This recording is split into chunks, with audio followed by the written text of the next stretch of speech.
Our next reader tonight is Sam Karras. She's a first-year poet and playwright in the Missioner Center for Writers right down the street, and a recent graduate of the University of Chicago and participant in the Bucknell Seminar for Younger Poets. She's originally from Nebraska, but she likes living in Austin just fine. And speaking of peanut butter, her favorite ice cream flavor is peanut butter cup, which is great. Come on up, Sam. Oh.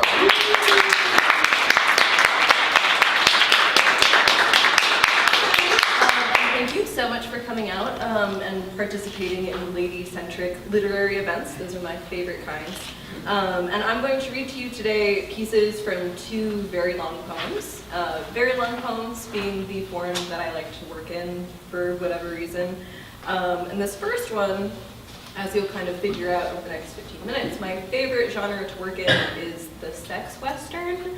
I'm really interested in Western identities and kind of like that idea of cowboys and Indians and very idealized Hollywood depictions of the history of the West. But I'm interested in subverting those things and kind of punching up at some of those stereotypes and tropes that we see. So this first piece is called Defiance, Colorado. And Defiance, Colorado is a real place. It's Glenwood Springs, Colorado, which is a little tourist town on the western edge of Colorado. And it's called Defiance because the original white settlers of Defiance thought that they were being defiant against the people that they had lived there for hundreds of years. So it's a very kind of charged name and something that I hope to kind of work through in this poem. So I'll kind of jump around, read a couple pieces of it, and then I'll read you some selections from a different poem. So this is Defiance, Part 1. In the beginning, Defiance was a cedar grove seared off the canyon wall, when the patriarch Jedediah B. exhausted himself laying dynamite to make a road and fell asleep smoking his pipe, which ignited 3 sticks he kept in his coat and busted his body into 1,000,000 pieces, and a mouthful of gold teeth come down in the forest like rain. His wife, whose name was never recorded, can still be seen in the cedars at night, looking for teeth and collecting them with her spectral bucket. 2. The patriarch Jedediah B. was survived by 2 teenage children, Amos B. and Patience B., whose quarreling was like dry summer thunder in the canyon, electric and unrelenting, till a demon front froze the rivers black and picked away the frail. In the worst months, the youth made camp near the hot springs at Yampa. When spring came and let the water loose, Patience B. rode her horse into camp through a cloud of young men who marveled at how bright and soft she looked after such a harsh winter. They also took notice of the white man's leg tied to her saddle horn like a cut of salted ham. And then some more mining happens. They're generally destroying the environment for a couple decades and generations. So here's 5. Enoch B., son of Jedediah, worked in a silver mine 10 miles east of Defiance. In those days, still a strip of dirty tents and the men who had soiled them. One evening, Enoch found a pretty woman sitting on the lip of the mine shaft. She watched him walk to the river and rinse the dust from his face. She watched him walk home and watched him roast his supper. At night, he worked up the courage to invite her in for a drink. She smiled a mouthful of pearls with too much space between them, like a child's mouth. Enoch took her in anyway, there being few women left unrelated to him in the canyon, and soon she followed him home every night to sleep beside him on his grimy bedroll. At summer's end, a strange plague hung over Defiance. Each morning, Enoch left his tent to find another one of his livestock disemboweled in their sawdust nests.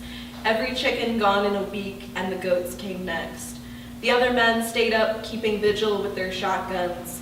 Then one night, Enoch awoke from an urgent dream and tried to wrap his arms around his woman, but all he found was the shell of a woman, an empty bag of still warm skin with holes where her eyes had been and an empty mouth. Enoch poured salt into the hollow cavity of the body, which shrank and curled around its harshness. At dawn, a coyote slunk into the tent, stinking of gristle and wet feathers, and tried to nose its way back into the skin suit, but finding it newly taut, let out a soft cry and ran away. Enoch's woman was never seen again, but the next generation of chickens grew up plump and unafraid. 6. Isaiah B., struck by lightning for the first time at 16, learned the hard way not to sleep in his boat. The strike melted the coins in his pocket and left a red mark on his chest, like a great river and its tributaries where the arteries had burst. He survived, but this miracle lost its luster months later when Isaiah B. got struck every time it rained. In a dry season, he caught his first glimpse of the foreman's daughter, 25 and still in want of a husband. They arranged to meet at night by the water. Isaiah B. stood up to his knees in the river and waited, a craving for touch overpowering dull rumbles from far away and the cold gusts of an approaching front. As the shape of her dress lit from the trees, Isaiah B. was struck by lightning again, liquefying his watch and sloughing away his eyebrows.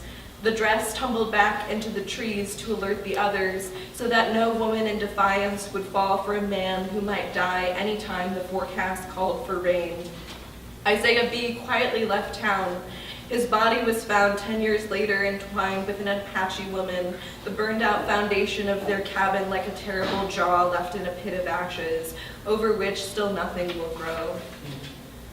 And then the mountain gets sold to the railroad, and they start building the highway and the interstate through Colorado, and more environmental destruction. It's kind of a theme between me and Julie's poems, I feel like. There's famine and drought, all kinds of fun stuff, and then there's a 9. The silver years would not be the last time the town swelled up like a boil and burst, a crass place made gentle when the rich shipped their weak-lunged Colorado for the healing air, though no descendant of Jedediah B. had ever known the breeze to do so much as calm a fever or cool a conscience. Before long, Constance, granddaughter of the patriarch, checked into one of the many sanatoriums bloomed up by the hot springs. People used to say the only real cure for consumption was boredom, months and months of bed rest on a screened-in porch, counting breaths and eating too much beef. After 6 weeks, Constance and another woman, Sarah R., were discharged for lewd and improper conduct. The offense was not recorded. My mother used to live on the same street as Constance and Sarah, dying together in a boarded-up house at the end of the street, smelling off and on with the sweetness of something small rotting in the yard, and the 2 stooped figures hidden inside, only to show themselves once when an ambulance screamed into the neighborhood and took away one frail old woman, leaving the other milky-eyed on the porch in a tattered wicker wheelchair. 11. Prohibition came and no one in defiance took heed. At first, the people in the canyon made moonshine until the sheriff dumped out the casks in heavy snow. Then the people drank what was poured into engines to keep them from freezing. Strong as grain alcohol, but 3 times as mean. The federal government soon started to denature these kinds of fluids to poison lawbreakers. Around this time, a feud broke out in defiance between 2 neighbors in love with the same woman, one a descendant of Jedediah B., and the other the town's immigrant postmaster. They drew pistols in an empty corral, but after an afternoon, no winner could be declared, and the shootout became a drinking contest. Shots of industrial alcohol were poured for each man, and postmaster and bootlegger downed their glasses. Before another could be poured, the newcomer collapsed in the dirt and died. This cruel experiment proved what the people of Defiance already knew, that a bee man could drink anything and stand, a hypothesis borne out in myself, a young man, watching the others vomit in heavy snow. 12. Nobody knows where Grandma June was born, but my great-grandfather found her squalling on a rock in 1943 as one of the town men who scaled the mountain after a plane crashed near the peak, sounding like a comet fallen to earth as its hull split in half, spilling its passengers out in the snow, bruised and bloodied and barely living. Save little Grandma June, a baby miraculous and warm, a safe distance away while her people breathed their last. No one in the rescue party could surmise where the plane had come from or where it was headed. The passengers wore long smocks tied at the waist and had the same untraceable pale skin and dark hair. What little paper remained was scrawled in a language no one could read, and that researchers years later would dismiss as a great white hoax. My great-grandfather wrapped the baby in his coat and carried her down the mountain to shed her strange clothes and take up life in the canyon our patriarch had blown clean of its past. 13. Marijuana is greedy, my mother told me once, working the family plot deep in a state forest I don't care to name. It drinks 6 gallons of water a day, parching the earth like it parches the mouth. My mother had been on her knees in the dirt more or less since the war in Vietnam broke out, when my uncles took the family bootlegging talent and ran, dodging the draft because they feared a bee man taken off his mountain might just collapse and die from too much oxygen. So they packed up a teetering trailer and set out together for the most remote part of the reserve, figuring the government has so much land they could find an Eden Uncle Sam didn't know he was in charge of. The brothers started in a small clearing and expanded the grow in opposite directions, so that in 20 years it spanned 50 acres of homespun irrigation and dunce musky stalks. To survive, to avoid the census, my brother and I spent our summers carrying buckets of water into the thickest parts of the farm, while my mother paced the fringe with her gun, having spent most of her life peering through the trees, waiting for a raid that never came. Then the legislature legalized marijuana and she left the forest, but I know I still have uncles sleeping in the grow, wrapped around their rifles like women. 14. I think this is the only one I've never read before, so I'm very excited. When I was 10 years old, my brother and I snuck into our uncle's trailer full of knives and booze and dirty magazines, looking for his pistol passed down from Alexander B., famed gunfighter of the Old West. There was a naked lady carved in ivory on the hilt, which my brother and I took turns admiring until he shot me. I watched his face go ashen and felt the bullet burn through my chest and come out my back. Of course, we couldn't call the cops, so my brother wrapped me in my grandpa's army blanket from Korea and carried me to a guard station where we pretended to be city kids who didn't know anything about guns here in Colorado on vacation. A helicopter came and took me to the trauma center in Meeker, where all the doctors were surprised to see I was still alive and mostly undamaged, save a perforated lung. In an anesthetic daze, I told the nurse my real name. "Probably you made it because you're at least a quarter alien," she said, peering into my face like she was reading tea leaves. The gunshot wound got me off bucket duty for a while, so I sat and watched my family work, which broke something in my brother, already in hot water for a rule we'd disobeyed together. He and my mother never fought before he shot me, but then one night, deliriously guarding the grow, she told him she didn't think our afternoon in the trailer was an accident. My big brother found his religion in long books of philosophy and went far away for college. I remember one bad fight. He cursed our scarred liver ancestors, those redneck pieces of shit, then the sound of a rusty Volvo grinding in third gear down a steep mountain road. My mother always hated being called a redneck because we lived so high up even the dead get sunburnt. Now she lives in Boulder and teaches an acupuncture class for funky older white ladies.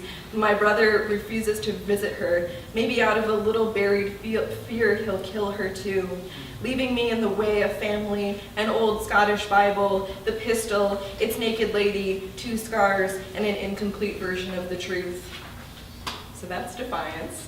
Thank you. Which is much shorter because I just started writing it. Is a Gilmore Girls fan fiction in the vein of the new reboot, which I'm super excited about.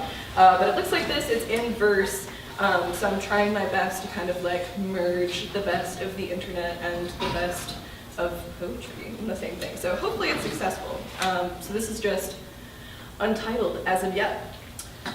The Gilmore Girls are the stars of a TV comedy drama that aired until 2007. Separately, the Gilmore Girls are called Lorelai, the mother, and Rory, the virgin, but the Gilmore Girls are never apart. The girls live in a small town called Stars Hollow, where it is always sweater weather, in a house that is collapsing because the Gilmore Girls cherish too many objects.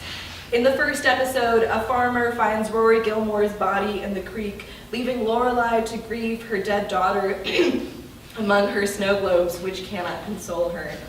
Luckily, Gilmore girls do not die as we do and are instead transported into a well-lit room. In the room, a party is happening, but it's not like any party you've ever seen. In the room, the Gilmore girls are introduced to Petri dish ghosts formed from what falls off Gilmore girls on their birthdays. You would believe it if you had ever seen a Gilmore girl on her birthday glowing cautiously. But if I am going to say anything about Rory Gilmore in death, I must first say something about the beginning of her life. Rory is short for Lorelei, who had this limp-haired daughter at 16 and gave her baby her own name, like a man does to his son or a man does to his wife. Each year on Rory's birthday, Lorelei tells the story of the birth, how for shame she bore her daughter herself in a rusting stock tank she kept in the yard. The cattle drank from the stagnant water as the teenage Lorelei cried out to the stars. She cleaned the blood from her daughter in the grass while the mosquitoes whined in both of their ears. You may ask, who is Rory Gilmore's father? But that's not a question to ask the Gilmore girls, for the elder Lorelei took men into her squatter's house regularly and dispassionately. It is better to think of Rory Gilmore as the daughter of all of the men in Stars Hollow, the most American town in America. It is better to think of Rory Gilmore as ours.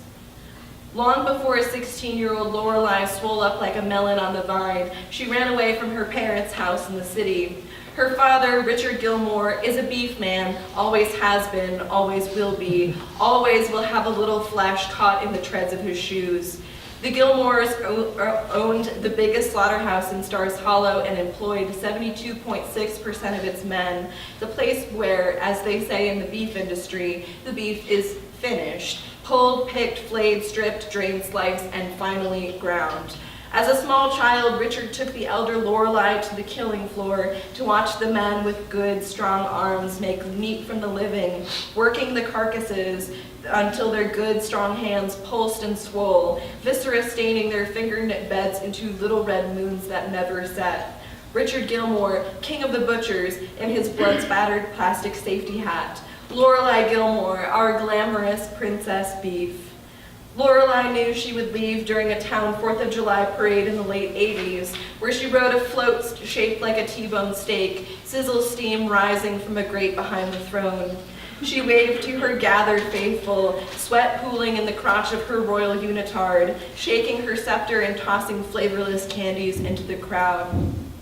The children picked the candies out of the street grime the way chickens pick feed out of mud. The teens gazed at her lustfully. Married men shook their fists and women lifted up their skirts for her. Lorelei Gilmore, our glamorous princess beef. She felt desire refracted onto her achy bones teenager's body and wanted to wield it herself. She wanted to want. She wanted freedom. She wanted to stop cleaning her room. She wanted to stop fighting with her mother. She wanted to shit with the door open and grow her own strawberries. A little menagerie of hopes, short and tall and trivial, all braying in their cages. There was an old house at the edge of Stars Hollow that had been foreclosed and forsaken in some stock market royal, and that was the old house Lorelei Gilmore ran to that night with her suitcase full of worms to begin a garden. And soon there was a daughter inside of her, a naughty cluster of actualized desires clinging to an ovarian wall. And now that daughter is dead. Poor Lorelei Gilmore, bereaved princess beef. The first to grieve with Lorelei Gilmore was Dean, Rory Gilmore's boyfriend. Dean is not Rory's only boyfriend, but he is the one most consumed by her. The Gilmore girls do not have a type. The Gilmore girls love all kinds of men, their bodies and their smells and their funny hats. Gilmore girls do not share men, but their men wish they would. To be a Gilmore girl is to be the fulfillment of dreams and a heaping disappointment all at once. Dean works at the supermarket in Stars Hollow and wears an apron the other boys make fun of him for. He brings Lorelei a frozen pie. He goes to preheat the oven, but the knob is rusted shut and a family of crows live inside. Lorelei shrugs and eats the pie tin. Sparks come out of her mouth. Dean has never been more in love. Rory Gilmore dies and is transported to a well-lit room where a party is happening, but it's not like a party you've ever seen. It's a party of all ghost teens. A teen ghost party can get rowdy because it makes no sound. A teen ghost party can get rowdy because the Svedka flows easy and you have no stomach and your parents have no idea where you are. Embarrassingly, Rory has died in her school uniform. It's the only private school in town. You have to pretend to be a little bit religious to go there. Rory Gilmore wakes up in her school uniform, bloated in the water, algae blooming in the pleats of her skirt. She thinks, I have to go to school now, algae blooming in the pleats of her brain. She gets halfway to the bus stop and realizes she has no feet. That's the problem with being a teen ghost. You get carried away. From down the street, she hears the bumping of the teen ghost party and pivots toward it, her school uniform sopping with the creek she was drowned in. The party is full of teens with leaves in their hair and mud in their mouths. 2 teen ghost boys fight for her, their fists uprooting braces like teeth and fence posts in a storm. The girls salvage the teeth from the floor and wear them like charms. That's when the cops get called. But when the cops get there, all that's left is smoke. So that's what I have. Thank you, guys.